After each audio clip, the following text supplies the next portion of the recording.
Un saludo cariñoso, como siempre, a los que me escuchen. Hoy no es la excepción, es un tema desbordante, un tema apasionante, un tema que todos debemos de conocer.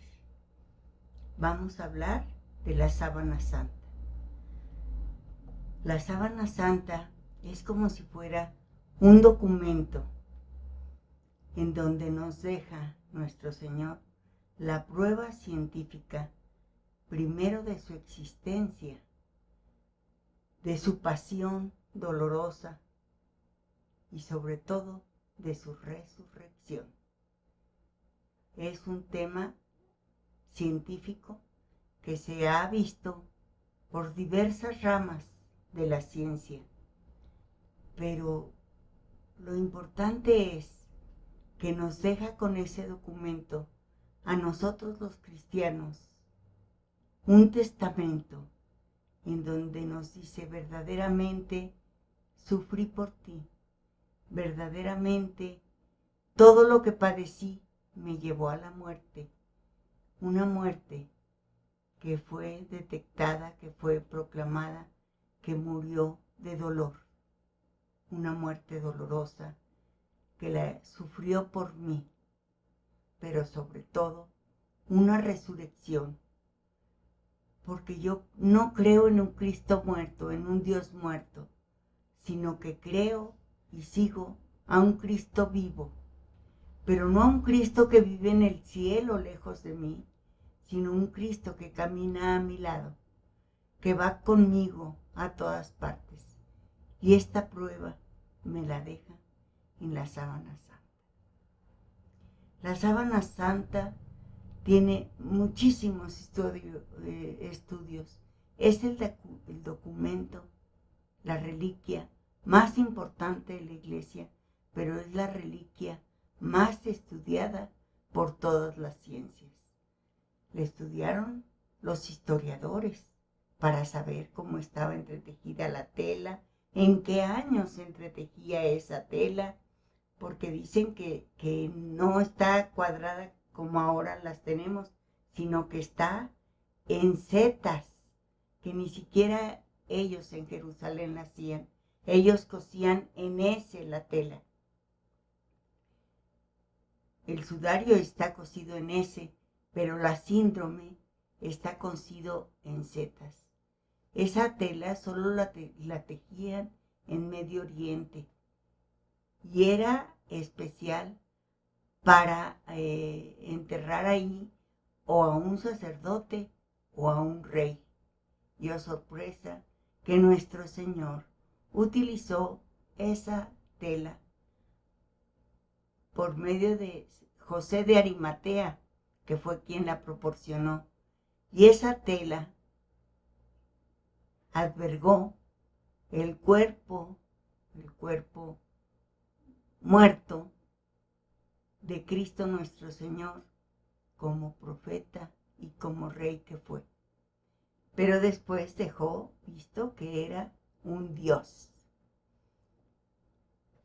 Pues primero vamos a remontarnos a esa tela en donde se albergan muchos polen, y entonces los estudian los bioquímicos, los estudian los biofísicos, a ver qué pasó, por dónde transcurrió esa tela.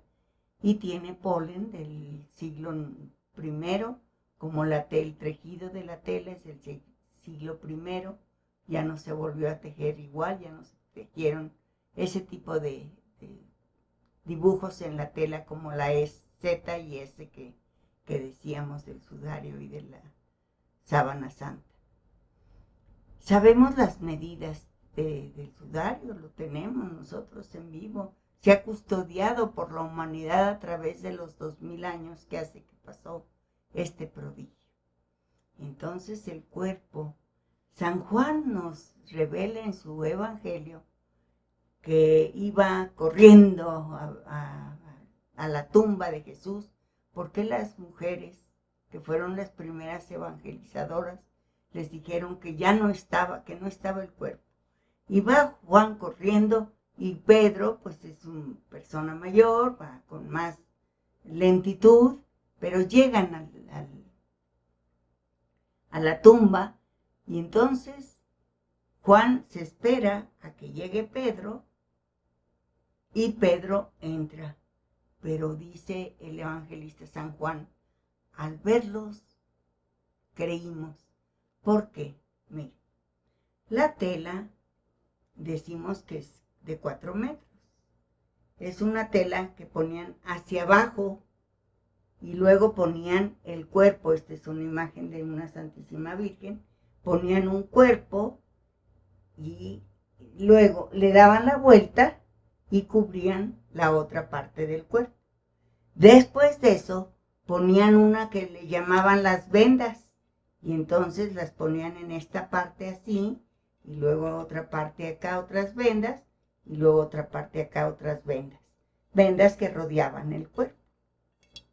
Así lo dejó Juan el Viernes Santo que murió nuestro Señor y el domingo que fueron a ver la tumba vacía y que se encontraron con vieron cómo estaban los lienzos. Dice los lienzos, o sea, habla de los dos, del sudario y del rostro. Bueno, el lienzo estaba así, pero ya sin el cuerpo. No estaba el cuerpo adentro. Si alguna persona hubiera recogido el cuerpo, pues primero tenía que haber quitado las vendas, como le pasó a Lázaro, que Lázaro, sal de ahí, quítenle las vendas. No, a él salió de ahí sin que le quitaran las vendas. Es decir, traspasó. Fulminó la tela, porque dicen que son quemaduras, y está igual quemada por aquí, por abajo que por arriba. Si se hubieran hecho las figuras por la opresión del cuerpo, pues había quedado más grabada la parte de abajo que la de arriba. Pero no, está exactamente igual, a las mismas dimensiones la de abajo que la de arriba. Quiere decir que aquí hubo una luminosa radiación y entonces salió el cuerpo de ahí, de donde estaba encerrado en ese lienzo, y los lienzos estaban ahí. Ellos, los judíos, no podían tocar nada que perteneciera a un muerto, mas sin embargo se llevaron los lienzos. Se los llevaron y después sabemos por la historia tan hermosamente contadas por todos los historiadores, cómo pasó de Jerusalén, cómo llegó a Antioquía, cómo llegó a todos lados, cómo se guarda en Turín, desde cuánto tiempo está en Turín, a quién perteneció, cómo la estuvieron resguardando. Es una historia maravillosa. Es una historia que todos los cristianos debíamos de saber, sea la profesión que tengamos, si somos historiadores o arqueólogos o químicos, simplemente cristianos, tenemos que conocer qué pasó con el cuerpo de nuestro Señor. Pues así como el Evangelio cuenta que estaban todos con las puertas cerradas y de pronto apareció nuestro Señor, no traspasando paredes, porque no era el caso. Nosotros no sabemos cómo, porque la ciencia del siglo XXI está muy por abajo de la ciencia de todo un Dios. Simplemente estaba de pronto, ya estaba en medio de ellos. Igual pasó con la resurrección. Simplemente no traspasó las sábanas, pero la dejó ahí y Él resucitó y se fue, dejando la tela ahí así, como desinflada, dicen los científicos. O sea, en la misma postura, pero sin cuerpo. Ya quitado el cuerpo y en la misma postura con las vendas, como ellos acostumbran, los judíos todavía, a sepultar a sus muertos. Pues es maravilloso saber que nuestro Señor, que todo esto se ha estudiado durante siglos, que en una ocasión se dijo que no, que el carbono 14, pero como 10 ciencias hablan de que sí es del siglo I. Y esa ciencia se le ocurrió decir que no, que el carbono, pero 27 tesis demuestran que esa prueba que ellos dijeron del carbono 14 estaba equivocada. Y las 27 tesis se argumentan en los hechos. ¿Por qué no está bien ese veredicto? Pues es maravilloso saber que Cristo está vivo, que Cristo está conmigo y que Cristo está a donde yo lo lleve. Debemos de vivir al lado de Cristo, sabiendo que Él es el que nos acompaña, que ya traspasó aquellas sábanas y ya atravesó aquellas paredes. Pues puede atravesar las que quiera para poder entrar a mi corazón. Lo que hace falta es que yo lo abra de par en par y le diga, aquí estoy, Señor, para hacer tu voluntad. Eso quiere decir que tengo que vivir en obediencia. ¿En obediencia a quién? Pues a mis autoridades religiosas, sobre todo, que es como me manda nuestro Señor, y a nuestras autoridades civiles. Y pedir mucho, mucho por las autoridades civiles, porque estamos viendo la necesidad urgente que hay de una conversión total.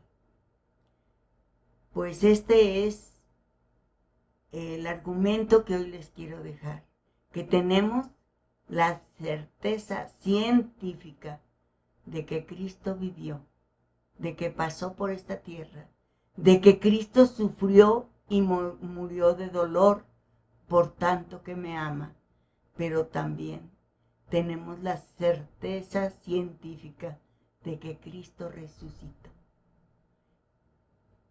Hay también muchos argumentos diciendo que sí es el cuerpo de Jesús, que no, que de uno a uno. Pues mientras más avanza la ciencia, ahora hay una fotografía que se llama PB8, que es un sistema muy adelantado de sacar lo tridimensional. Y han hecho maravillas enseñándonos cómo realmente era el cuerpo de Jesús. Pero en tantos adelantos que ha tenido nuestra ciencia, ya vio que había letras en la síndrome, que había letras que decían, este es el cuerpo de Jesús de Nazaret. Está escrito en varios idiomas. ¿Y por qué había esas letras? Pues los historiadores que se meten a estudiar saben que los romanos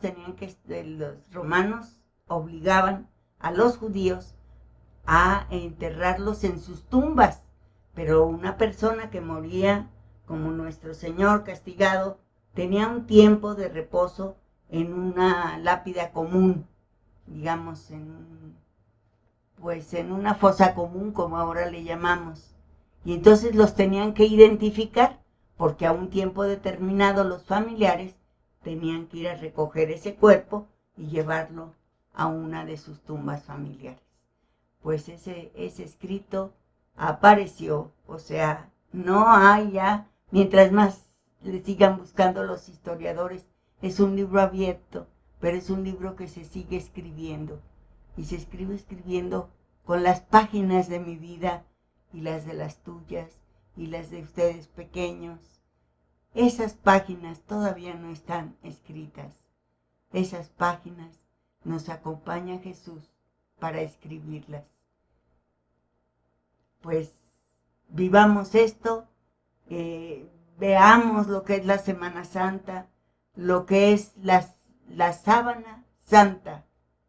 Está muy estudiada y todos los estudios son demasiado interesantes como para que nosotros no los veamos. Veamos eso y vivamos con certeza nuestro cristianismo, una religión con un Cristo vivo, con un Dios vivo que vive y camina a nuestro lado. Que ese Cristo nos dio una Madre Santísima que siempre nos acompaña, que tenemos al Espíritu Santo que nos ilumina, que tenemos a Dios Padre a quien elevar nuestra oración. Seamos obedientes con nuestra religión, con la que ellos nos indican y acudamos a la Eucaristía, que es el pan vivo, el pan que nos va a dar la vida y sin el cual no entraremos al reino de los cielos. Pues ánimo, con mucho gusto y pues qué tema tan envolvedor.